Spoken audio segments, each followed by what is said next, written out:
अब तो यूपी में है सब चंगा, और जब होता है चंगा तो अब उपद्रव नहीं, अब उत्सव होते हैं। आप सोचे समाजवादी पार्टी रामनवमी पर तो विरोध करती ही करती थी, श्री कृष्ण जन्माष्टमी के मनाने पर भी रोक लगाती थी, कांवड़ यात्रा भी नहीं होने देती थी,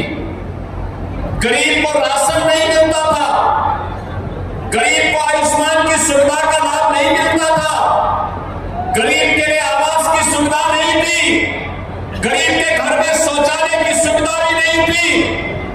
गरीब को एलपीजी के सिलेंडर की सुविधा भी नहीं थी, तब बिजली भी नहीं थी, क्योंकि एक कांग्रेस और समाजवादी पार्टी के लोग और बहुजन समाज पार्टी के लोग तो अंधेरे में रहकर रहने के आदी थे, क्योंकि अंधेरे में ही इनकी डकैती कुशलतापूर्वक पड़ जाती थी, इसीलिए चाहते नहीं थे कि बिजली आए। आप सबको इस बात के लिए आश्वस्त करने के लिए आया हूं, आपने जो आशीर्वाद भारतीय जनता पार्टी को दिया है, आपका यह आशीर्वाद आज प्रदेश में विरासत और विकास की यात्रा को शानदार तरीके से आगे बढ़ाने का काम कर रहा है। आज यूपी आपने देखा होगा पर्यटन के केंद्रों के विकास के लिए पूरे देश के अंदर जाना जा रहा है, अच्छी कानून व्यवस्था के लिए जाना जा रहा है, विकास की अपनी परियोजनाओं के लिए जाना जा रहा है, भव्य और दिव्य महाकुंभ के लिए जाना जा रहा है। अयोध्या में श्री राम जन्मभूमि पर भगवान राम के भव्य मंदिर के लिए, काशी में काशी विश्वनाथ धाम के लिए, और मथुरा वृंदावन में वहां पर बृहद स्वरूप मेरा मथुरा वृंदावन का स्वरूप एक बार पुनः दुनिया को अपनी ओर आकर्षित कर रहा है, और उन्हीं में उत्तर प्रदेश की पहचान बन रही है, वन डिस्ट्रिक्ट वन प्रोडक्ट। आदरणीय प्रधानमंत्री जी जब दुनिया के अंदर किसी देश में जाते हैं तो वहां के राष्ट्राध्यक्षों को गिफ्ट देते हैं वन डिस्ट्रिक्ट वन प्रोडक्ट की ही कोई वस्तु, तो तबाह करते थे। आज मैं कह सकता हूं,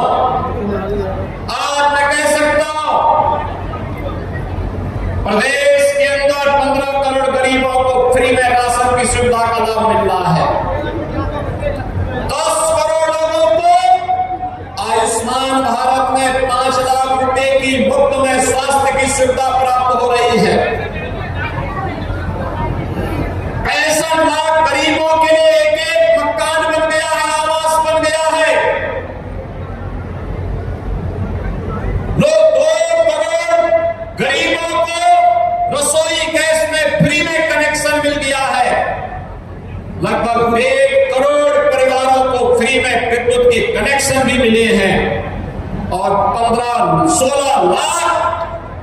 किसानों के निजी ट्यूबवेल के बिल को सरकार ने माफ करते हुए उन्हें फ्री में बिजली देने का काम भी प्रारंभ किया। उत्तर प्रदेश के मुख्यमंत्री योगी आदित्यनाथ आज फिरोजाबाद के टूंडला स्थित उसाइनी पहुंचे, जहां मंच पर मौजूद भाजपा नेताओं ने मुख्यमंत्री को त्रिशूल और गदा भेंट कर जोरदार स्वागत किया। इसके पश्चात सूबे के मुखिया ने विकास को एक नई और तेज रफ्तार देते हुए 858 करोड़ रुपए की लागत वाली लगभग 81 विकास परियोजनाओं का शिलान्यास और लोकार्पण किया। इसके पश्चात यूपी के मुख्यमंत्री योगी आदित्यनाथ ने सपा, कांग्रेस और बसपा पर निशाना साधते हुए कहा कि अब उत्तर प्रदेश में नो परफ्यूम नो दंगा, अब सब कुछ है चंगा। उन्होंने कहा समाजवादी पार्टी रामनवमी पर तो रोक लगती ही थी, इसके साथ ही कृष्ण जन्माष्टमी भी नहीं होने देती थी और कांवड़ यात्रा भी नहीं निकलने देती थी। गरीब को राशन नहीं मिलता था, गरीब को आयुष्मान कार्ड का भी लाभ नहीं मिलता था, गरीब को आवास की सुविधा नहीं थी, गरीब को शौचालय की सुविधा नहीं थी, गैस सिलेंडर की सुविधा भी नहीं थी और गरीब को बिजली भी नहीं मिलती थी, क्योंकि यह कांग्रेस और समाजवादी व बसपा पार्टी के लोग अंधेरे के आदी थे। इसके साथ ही मुख्यमंत्री योगी आदित्यनाथ ने वन डिस्ट्रिक्ट वन प्रोडक्ट और फिरोजाबाद के कांच उद्योग को बढ़ावा देने की भी बात कही। द पा की नज़र से बृजपाल सिंह परमार की ये खास रिपोर्ट।